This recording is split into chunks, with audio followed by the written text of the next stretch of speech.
I got back early from my business trip, eager to see my girlfriend, but instead I saw her at a birthday party for another guy.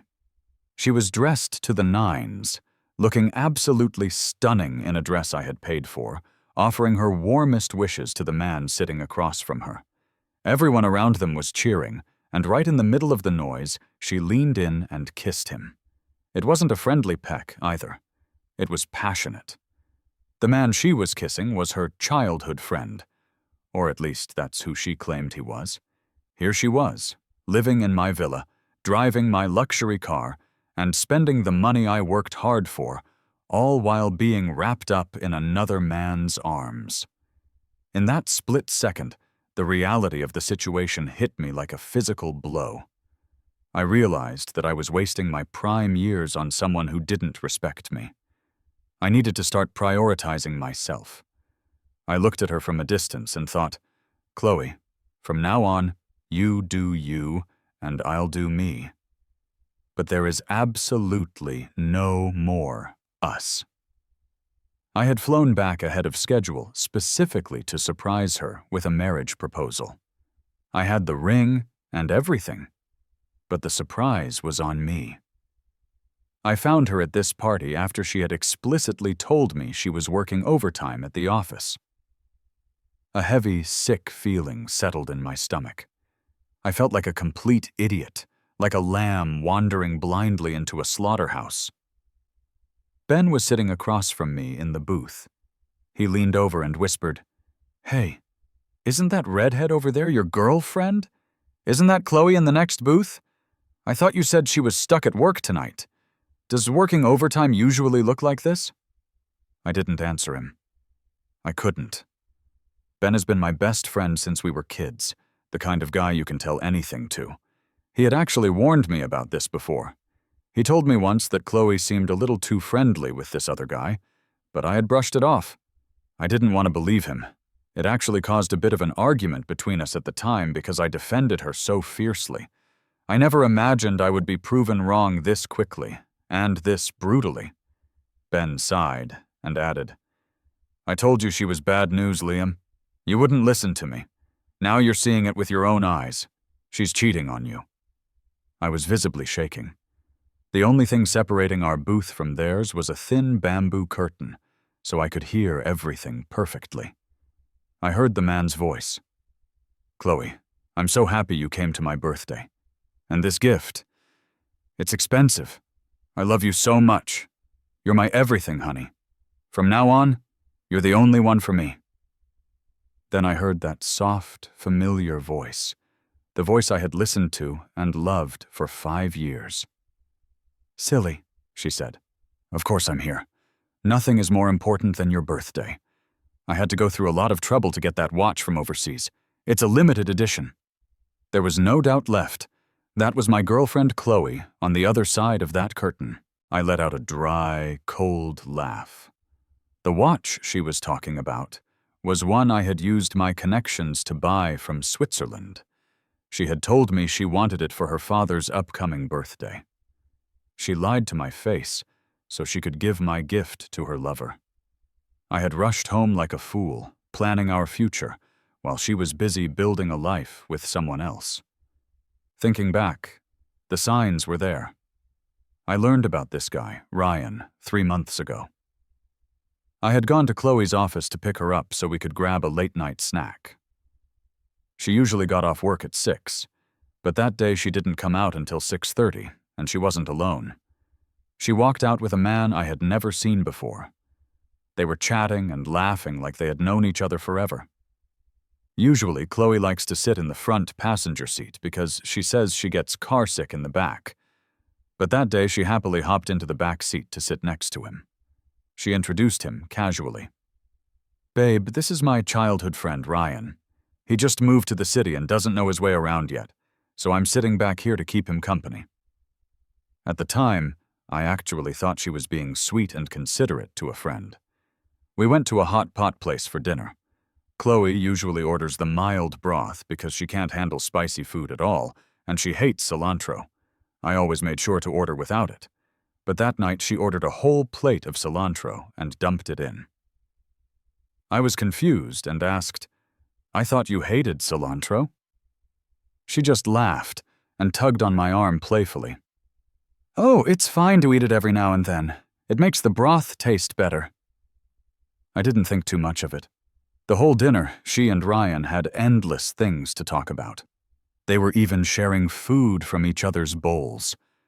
When we went to pay, the server smiled at us and said, "Sir, you and your sister and brother-in-law look like such a happy family." The air got awkward instantly. My hand froze while I was reaching for the bill. Chloe laughed it off quickly, explaining, "Sorry, you've got it wrong. This one is my boyfriend." The server looked confused, apologized hurriedly, and walked away. After that night, whenever we went on a date, Ryan was there. Whether we were eating or watching a movie, he tagged along. I eventually brought it up, telling her I wanted some alone time, but she just called me petty and jealous. Then there was the incident last week. It was 1 in the morning, and Chloe told me she needed tampons. I went out to the store to buy some for her, but when I got to the checkout, I realized I had grabbed her phone by mistake. We both had the latest model in the same color, and we used the same passcode. Suddenly, the screen lit up with a notification from a messaging app I didn't recognize. The message read, "Honey, I love the Chanel perfume you bought me. You should try wearing it too." I was puzzled. The sender's name was unfamiliar, and I didn't know she used that app. I tried to unlock the phone to see more, but the passcode didn't work. She had changed it. I put the items back on the shelf and left the store, leaving the cashier looking confused. When I got home empty-handed, Chloe didn't even seem to care that I hadn't bought the tampons. She just smiled and comforted me. "Did the stores close?" "It's okay, babe. I found some in the bathroom cabinet that I forgot about." Her smile was beautiful, but it made my stomach turn. I knew she was hiding something. I handed her the phone and mentioned casually, "By the way, I grabbed your phone by accident. Did you change the password?" Her smile faltered for a fraction of a second. Then she explained softly, "Sorry, babe, I meant to tell you. My nephew was playing with my phone the other day, and I changed the password so he wouldn't buy games. I just forgot to change it back." I just nodded and said, "Ah, okay." But I didn't sleep at all that night. Chloe and I started dating when we were in college. I was a year ahead of her, studying finance. She was a freshman. I was recruiting for the debate club, and even though I had turned down other applicants, she walked right up to me, determined to join. She was incredibly eloquent. In debates, she was quick on her feet and always left the opposition speechless. She really shone when she was on stage. We had similar personalities, gentle, quiet, and we were in the same department, so we became inseparable. We worked on projects together, spent hours in the library, volunteered on weekends, and played video games to relieve stress. There was one time we were playing together, and she kept losing. Her score was terrible, something like 0 kills and 7 deaths. Our teammates were trash-talking her, and the opponents were taunting her. She complained to me afterwards, her voice trembling.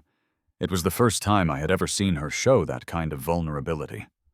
From then on, we made it a routine to play together every night. We'd chat until the early hours of the morning, just enjoying each other's company. I felt spiritually fulfilled with her. It took all the pressure of school away.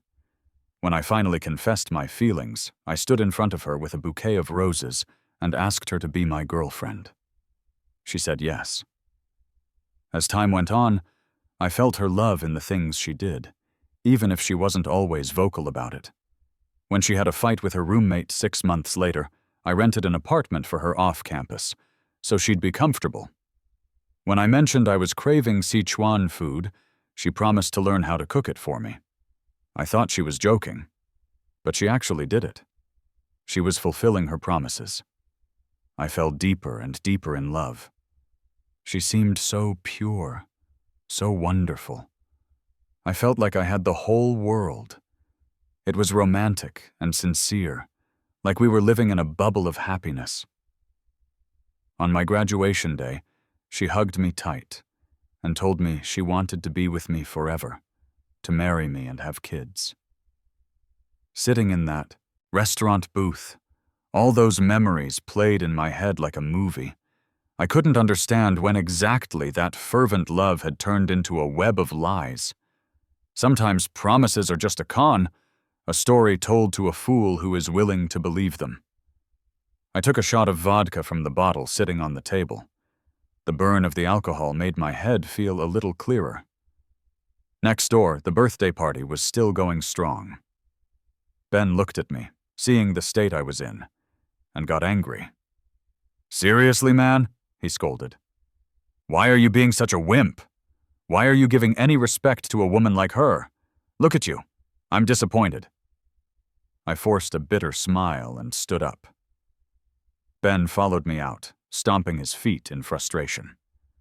"So what's the plan, Liam? You can't just keep paying her bills and taking care of her while she has some other guy on the side, right?" We got into my car. I didn't reply immediately. I pulled my phone out of my coat pocket and sent a text to Chloe, asking if she was free tonight. Her response was instant. "Sorry, Liam. I've been swamped lately. No time to hang out. Once I get my bonus, I'll make it up to you, I promise." Reading her message, I laughed at myself. I was so stupid. I had been played so easily. I was like a moth flying into a flame. I knew I was going to get burned. But I did it anyway. I remembered clearly telling her at the start of our relationship that the one thing I hated was deceit. Yet here she was, lying to me without a second thought. Every lie was an effort to show she didn't need me, while simultaneously using me. I drove to the apartment I had bought for her. She had complained once that the subway was inconvenient, and she didn't like driving in traffic, so I bought her a place right near her work. Before I unlocked the car door, I looked at Ben and said calmly, "I'm not a fool, Ben. Just wait and see." I went up to the apartment alone. I sat quietly on the couch, surrounded by memories. I remembered her cooking that spread of spicy dishes for my birthday. I remembered how she learned to bake a cake just for me.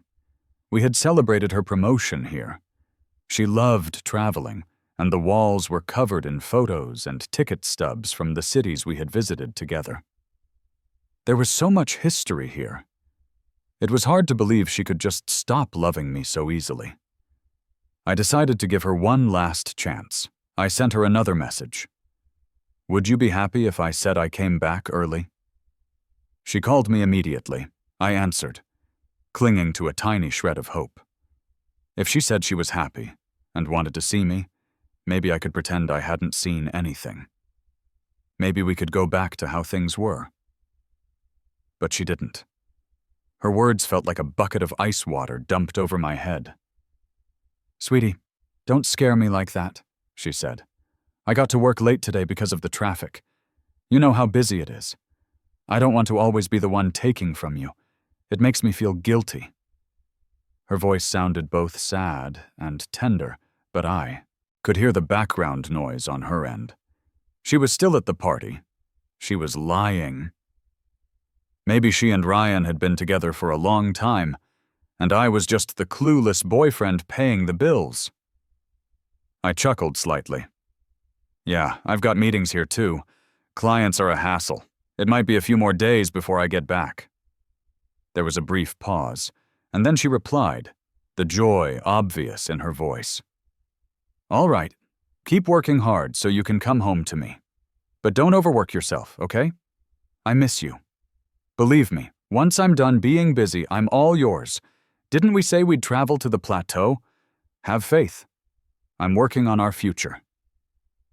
Listening to her, I paused. There was a time when hearing this would have thrilled me. I would have stayed up all night just excited to see her. But now, I just felt sick. I realized she was probably telling me and Ryan the exact same things. I remembered a video I saw online once. It said that having a fly in your food isn't the gross part. The gross part is seeing it. If I hadn't seen it, I would have eaten the meal happily. Love is the same way. You can do a lot of things to wrong me, just don't let me find out. That night I sat in my car parked down the street, waiting for her to come back. I waited until midnight. Finally, a woman in a white floral dress came walking down the street supporting a drunk man. It was late, and the street was empty. I recognized Chloe immediately. And the guy wasn't just anyone. It was Ryan, her childhood friend. From the dark interior of my car, I watched them. They were being incredibly affectionate. Their body language was so familiar. It was obvious this wasn't a new development. As they got closer to my car, I could hear every word they said. Ryan kissed her cheek and slurred.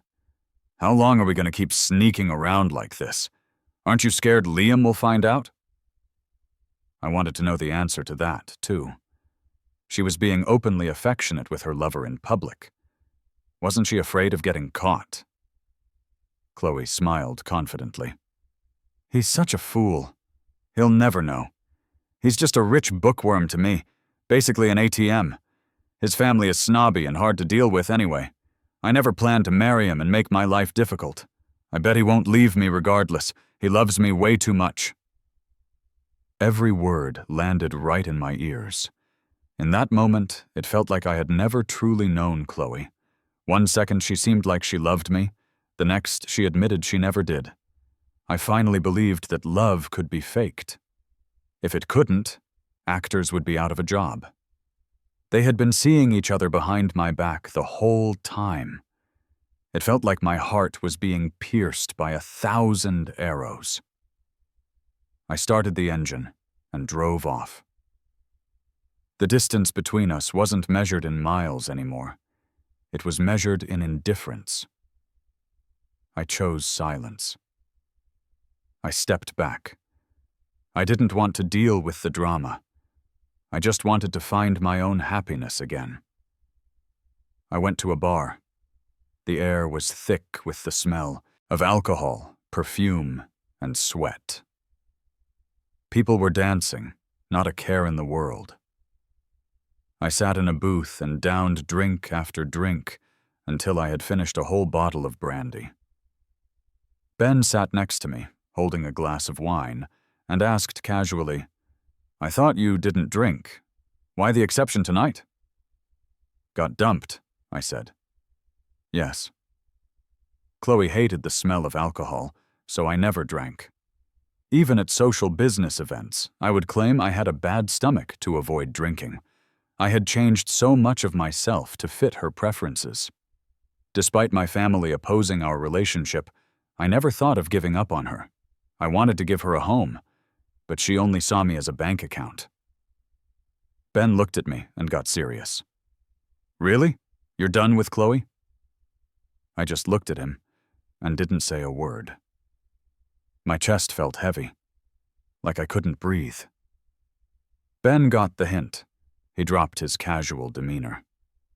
"Seriously, man, ending it with her is the right move. I always thought she was bad news." I raised an eyebrow. "Why?"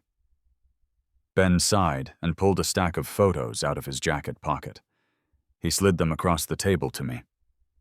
They were all photos of Chloe being cozy with different guys. Not just Ryan, but her boss, her co-workers. Ben had come prepared. He had known for a long time while I was in the dark. "I told you she's full of lies," Ben said. "Even her family story is fake. That guy at the party wasn't just a friend. He was her lover. It was all an act." It hit me like a lightning bolt. For 2 years after graduation, we were long distance because my family didn't approve of her. I was eager to prove myself, so I went out to start my own business. Despite being incredibly busy, I flew back once a month to see her. It was laughable now. I told my realtor to put her apartment on the market immediately. I froze all the supplementary credit cards I had given her. She was probably still basking in her freedom, totally unaware of what was coming. A week after I cut her off, she came to my office. Security stopped her at the door. I watched her from a spot where she couldn't see me. She was frantically calling and texting me, asking why her cards were declining and why the apartment was being sold. Down in the lobby, she was yelling at the security guards. "Don't you know who I am? I'm your boss's girlfriend. How dare you stop me?" She was cussing them out, her face twisted and ugly with arrogance. In that moment, I realized she hadn't changed. She had always been this way. She just hid it well. I was just too foolish to see it. The security guards looked at each other and smirked. "Lady, are you delusional? Loads of people claim to be the boss's girlfriend every day. Why are you the only one who believes it?" "Yeah," the other guard added. "Don't make trouble for us. Sophie, the boss's fiancée will be here soon, and she won't like seeing you." Chloe looked utterly shocked. She stammered. "What did you say?" "Repeat that, fiancé? I'm his fiancé." Her yelling was attracting.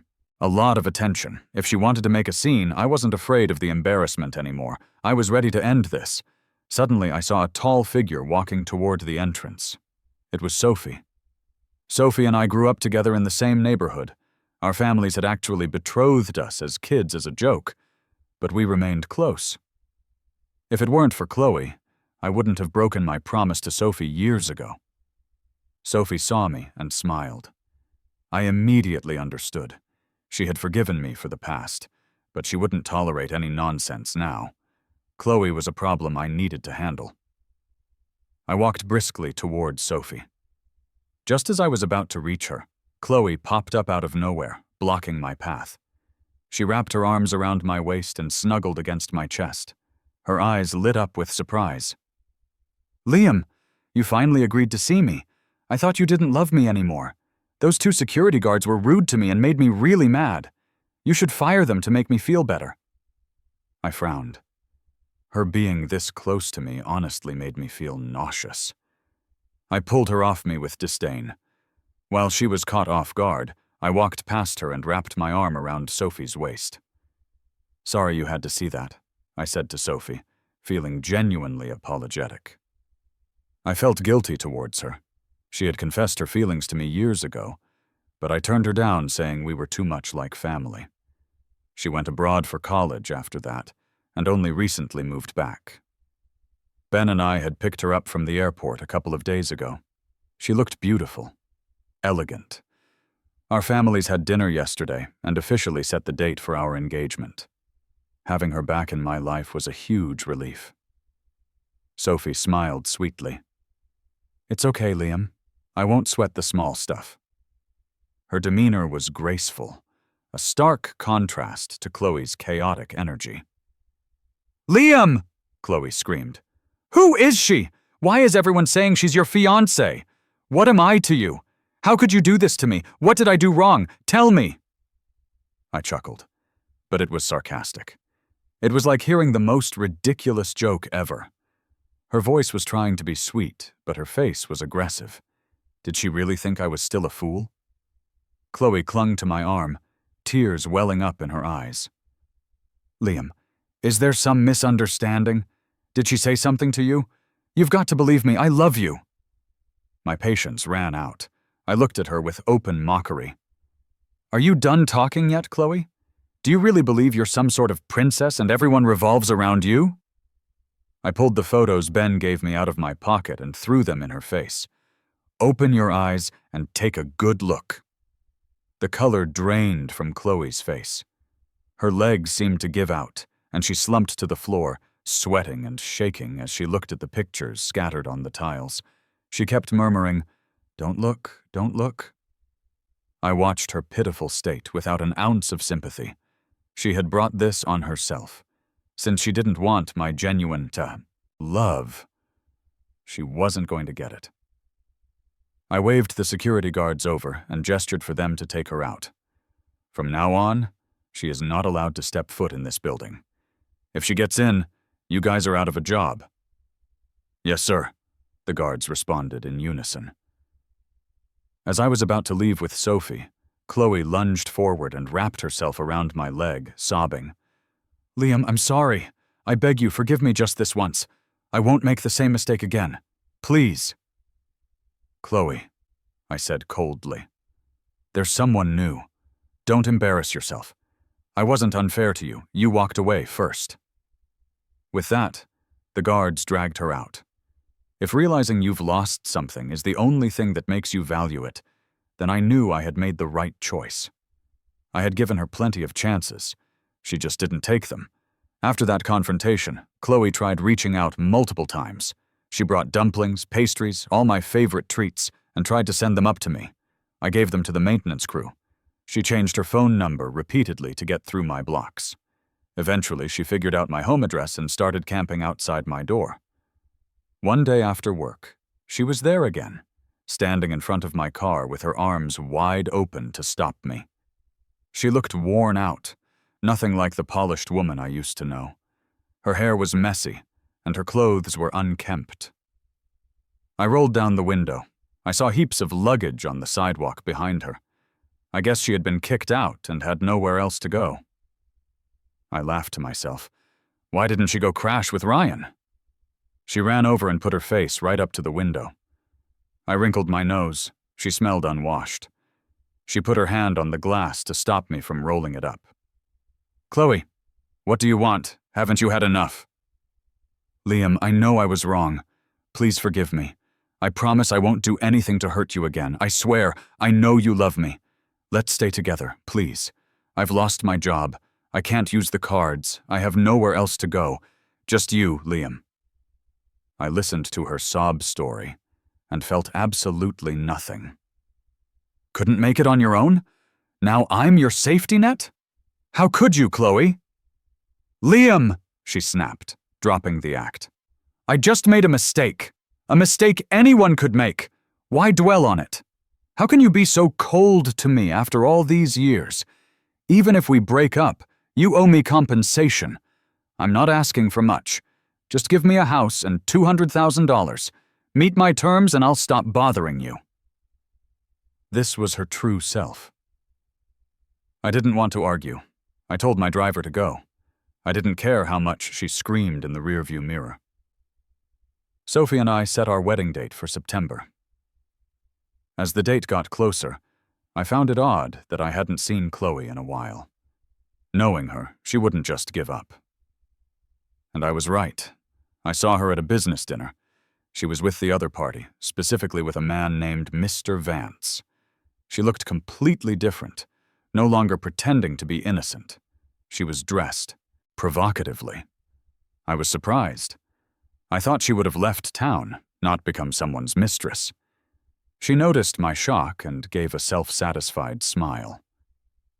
What she didn't know was that Vance had a reputation for being abusive. He introduced her, grinning with his yellow teeth. "Liam, this is my new secretary." I sat there, realizing how far she had fallen. Sophie noticed my distraction and squeezed my hand under the table. She smiled at Vance. "Sorry, this lady looks a lot like an old classmate of my fiancée." Vance laughed loudly. He and I had been rivals for years, and he was doing this just to mock me. Once I might have defended Chloe, but not now. "Your taste is as sharp as ever," I replied with disdain.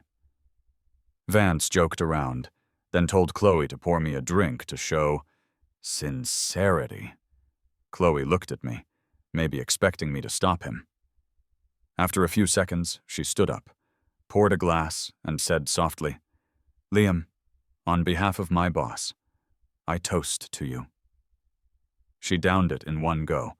Chloe had stomach issues and couldn't handle liquor. I used to baby her health. Now, even if she drank herself into a coma, it wasn't my problem. Vance's face turned cold because I didn't react, so he kept pushing her to drink more. 5 shots later, she was sweating and pale. I sighed. I hated her, but I didn't want to watch this. I stood up with Sophie.